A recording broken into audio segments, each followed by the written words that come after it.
Video में मैं बात करने वाला हूँ आपसे वर्डप्रेस के बारे में। और जैसा कि ये मेरा फर्स्ट एक्सपीरियंस था, बेसिकली मैं वर्डप्रेस डेवलपर नहीं था पहले, लेकिन बाद में मैंने वर्डप्रेस को एक्सपीरियंस करने के लिए कुछ वेबसाइट्स जो मेरे क्लाइंट्स के थे उसको मैं सोचा कि वर्डप्रेस पे ले करके जाता हूँ और इस कुछ एक दो प्रोजेक्ट को मैं वर्डप्रेस पे ही उसको डेवलप करूँगा। ये एक बीपीओ की वेबसाइट है जो कि यूएस का क्लाइंट है मेरा। और इसका जो सर्विस है वो बीपीओ और सीआरएम वगैरह की जो सर्विस होती है वो प्रोवाइड करना। मतलब आप ये समझ सकते हो क्या कि ये बीच का सॉफ्टवेयर का कंसल्टेंट हो गया ये, राइट।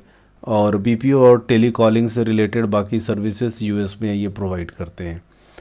इस वेबसाइट को जब मैं वर्डप्रेस पे डेवलप कर रहा था तो मैंने पहले सोचा क्या कि इसको स्क्रैच से डेवलप करके देखता हूँ और उसके बाद फिर इसको जो है हम एक वो प्रॉपरली थीम बना करके देखेंगे कि ये किस तरह से चलता है और ये अट्रैक्टिव बनता है कि नहीं। इनिशियली मुझे काफ़ी प्रॉब्लम हुई। उसके बाद मुझे लगा क्या कि स्क्रैच से काम करने में काफ़ी टाइम टेकन है और मुझे एक टाइमलाइन सेट किया हुआ था मैंने, जो कि इस टाइमलाइन पे मुझे इस प्रोजेक्ट को फिनिश करना था, राइट। तो मैं आपसे ये एक्सपीरियंस शेयर कर रहा हूँ कि अगर हम जब कोई प्रोजेक्ट स्टार्ट करते हैं तो उस टेक्नोलॉजी को चूज करना और बिगिनिंग के टाइम में, स्टार्टिंग के टाइम में हमारे लिए कितना इम्पॉर्टेंट होता है। मैंने इसको फर्स्ट टाइम में वर्डप्रेस पे चूज किया और वर्डप्रेस के लिए मैंने क्या किया इसको कि इनिशियली मैं सोचा क्या कि मैं इसको स्क्रैच से डेवलप करूँगा। उसके बाद मुझे जब टाइम कंज्यूम ज़्यादा होने लगा तो उसके बाद मैंने इसको थीम सेलेक्ट करके ही स्टार्ट किया। मैंने इस पे टांडा का थीम एक लिया और उसके बाद उस थीम को कस्टमाइज करना स्टार्ट किया, राइट। अब इसमें काफ़ी काम करने के बाद जो रिक्वायरमेंट थी क्लाइंट की, रिक्वायरमेंट ये थी कि जब कोई भी क्लाइंट होता है तो वो जब जो उसका बिजनेस होता है तो वो सिमिलर वेबसाइट पहले आपको दिखाता है कि इसकी वेबसाइट में ये है, इसकी वेबसाइट में ये है, आप कुछ चारों तीनों को मिक्स करके कुछ अच्छा अट्रैक्टिव वेबसाइट मेरे को निकाल करके दो, राइट। तो यहाँ पे था कि जब मैं लिया था तो यहाँ पे ये प्रॉपरली जो कॉन्सेप्ट के हिसाब से मेरा वेबसाइट ठीक ठाक चल रहा था। मैंने यहाँ पे हेडर में सारी सर्विसेज को ऐड किया था और सर्विसेज के लिए मैंने एक सेपरेट पेज रखा हुआ है और सेपरेट पेज रखा उसके बाद इंडस्ट्रीज़ के लिए है, वाई अस के लिए और कॉन्टैक्ट के लिए। बट आप किसी भी मल्टीनेशनल वेबसाइट के तरीके से इसको देखो तो वो उतना अट्रैक्टिव नहीं लग रहा था। और जब हम वर्डप्रेस में साइट को डेवलप करते हैं तो हमारे पास दो ही ऑप्शन होते हैं, मैक्सिमम दो ऑप्शन होते हैं। आप या तो एलिमेंटर यूज करते हैं या तो फिर आप WP एडिटर यूज करते हैं, जो WP बेकरी एडिटर्स होता है। और जो CMS होता है वो CMS के साथ प्रॉब्लम क्या होती है कि इन टाइम में अगर आप किसी वेबसाइट को देखो तो ब्राउज़र जो है वो HTML, CSS और जावा स्क्रिप्ट ये 3 लैंग्वेज को ही समझता है।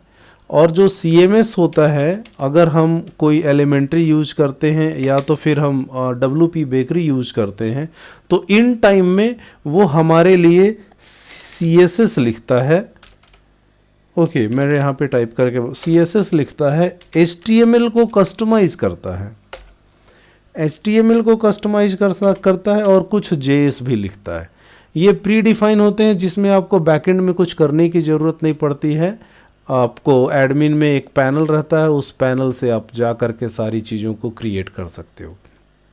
लेकिन इस मेरा जो एक्सपीरियंस वर्डप्रेस का रहा है वो ज़्यादा अच्छा नहीं रहा है, क्योंकि अगर आप इस स्क्रैच से कोई चीज़ डेवलप करते हो तो आपका जो टाइम कंजप्शन जाता है, अगर आपकी एक्सपर्टीज इसमें अच्छी है, आपने थीम को कस्टमाइज करना सीख लिया है और फटाफट आप कर लेते हो, तब तो आपके लिए ये ठीक है। लेकिन एक कस्टमर के पॉइंट से अगर मैं देखूं और तो आपका जो एप्लीकेशन का रिक्वायरमेंट है उसके हिसाब से अगर कोई एकदम छोटा वेबसाइट है तो वर्डप्रेस उसके लिए ठीक है, आप रेडी टू यूज़ आप कर सकते हो। लेकिन फ्लेक्सिबिलिटी अगर आपको चाहिए, जैसे मेरा जो क्लाइंट था उसको फ्लेक्सिबिलिटी मतलब क्या कि वो उसको किसी भी तरीके से उसको चाहिए था क्या कि उसने जो दे दिया मुझे और वो मुझे करना है। तो यहाँ पे क्या होता है कि WP बेकरी या फिर एलिमेंट्री यूज़ जो करते हैं आप एलिमेंटर, वो क्या करता है कि वो आपके लिए CSS जावा स्क्रिप्ट ही लिखता है, ठीक है, और वो आपको आसानी से करने के लिए वो टूल्स दे देता है जहाँ पे ड्रैग एंड ड्रॉप फटाफट आप कर करके उसको यूज करते हो, राइट। तो उससे आपको ये लगता है कि जल्दी जल्दी काम हो रहा है। लेकिन बहुत सारी चीज़ें ऐसी होती हैं क्या कि जो प्रॉपर अलाइनमेंट हो गया और पूरी जो छोटा छोटा कंपोनेंट अगर हमें बनाना होता है तो वो पॉसिबिलिटी वर्डप्रेस में नहीं होता है, क्योंकि वर्डप्रेस ड्रैग एंड ड्रॉप है, जो चीज़ आपको मिल रहा है उसी को पिक करना है, उसी को आप उसको स्क्रैच से नहीं ज़्यादा कस्टमाइज कर सकते हो।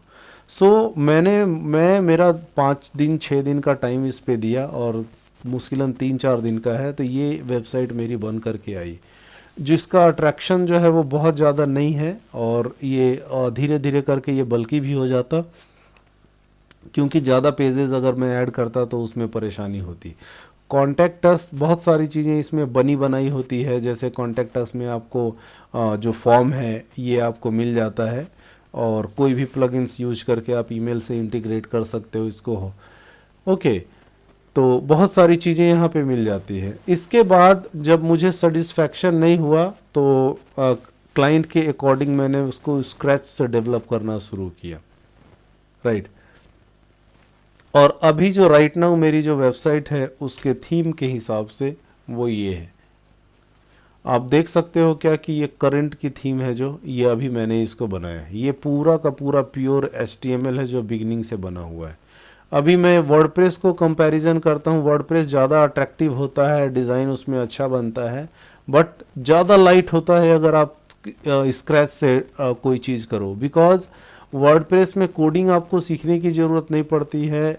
लेकिन अगर आप HTML जावास्क्रिप्ट और CSS ये 3 चीज़ें सीख लो तो आप स्क्रैच से भी काम कर सकते हो, आपको कोई ज़रूरत नहीं है, ऐसे भी काम कर लोगे और वो ज़्यादा बेटर है।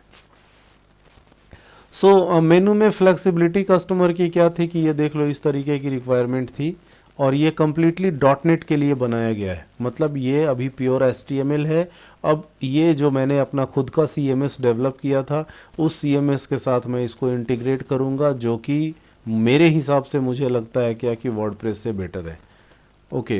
बेटर नहीं है बट वर्डप्रेस जो होता है उसमें जो एडिटिंग टूल्स और प्लगइन्स है वो काफ़ी है।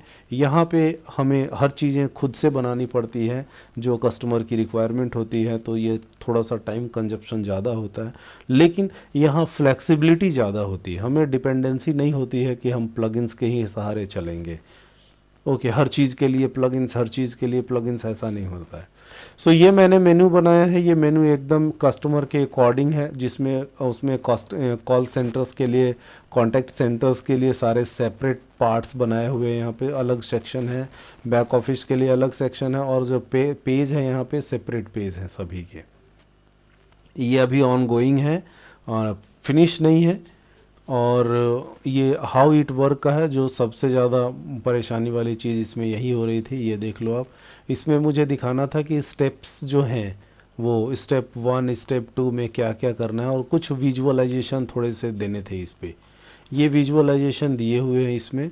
और इसके बाद वाई चूज़ अस का जो पेज होता है वो इस तरीके का बना हुआ है। एक्चुअली पेज में जो कंटेंट्स होते हैं उस कंटेंट्स के अकॉर्डिंग आपको चलना पड़ता है, बिकॉज वाई अस अगर आप सेलेक्ट करते हैं तो एक कस्टमर के पॉइंट ऑफ व्यू से कस्टमर इस कंपनी को क्यों सेलेक्ट करेगा, तो यहाँ पे कुछ कुछ प्रोजेक्ट्स हो गए वो दिखाने होते हैं, प्रोग्रेस किस तरीके से हम करते हैं वो, रिज़ल्ट आपको कैसे मिलेगा वो, और कुछ FAQs है वो आपको यहाँ पे दिखाने पड़ते हैं। इस तरीके से आपका FAQ होता है। हाउ इट वर्क में होता है क्या कि आपको प्रोसेस दिखाना होता है कि आप जब हमारी वेबसाइट या हमारी सर्विस को यूज़ करते हैं तो वो प्रोसेस कैसे करता है, आपने सिर्फ वो यहाँ पे दिखाना होता है। इस तरीके से हमारे पेजेस डिज़ाइन होते हैं। सो मैं ये बताना चाह रहा था आपको कि ये कम्प्लीटली .NET पे बना हुआ है, मतलब HTML अभी है, और ये अब .NET पे इंटीग्रेट होगा, जो हम लोगों का CMS के साथ इंटीग्रेट होगा। इसके बाद कस्टमर जो है इस पूरी वेबसाइट को अपना लॉगिन पैनल से वो एडिट कर सकता है, चाहे इसका लोगो हो, चाहे वो उसका कोई कंटेंट हो, वो अपने तरीके से इसको कस्टमाइज कर सकता है और एडिट भी कर सकता है।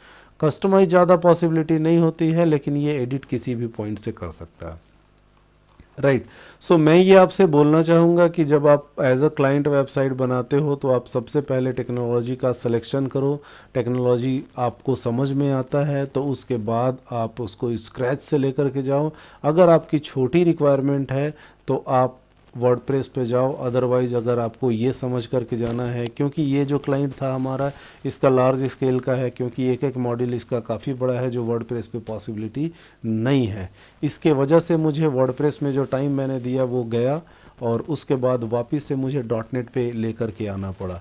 आप ये देख सकते हो कि ये .NET पे डेवलप की हुई वेबसाइट है और काफ़ी खूबसूरत लग रही है। Okay, so thanks for watching. आपको अगर कोई भी क्वेरी हो वर्डप्रेस और .NET से रिलेटेड तो आप मुझे कमेंट में पूछ सकते हैं। Thank you.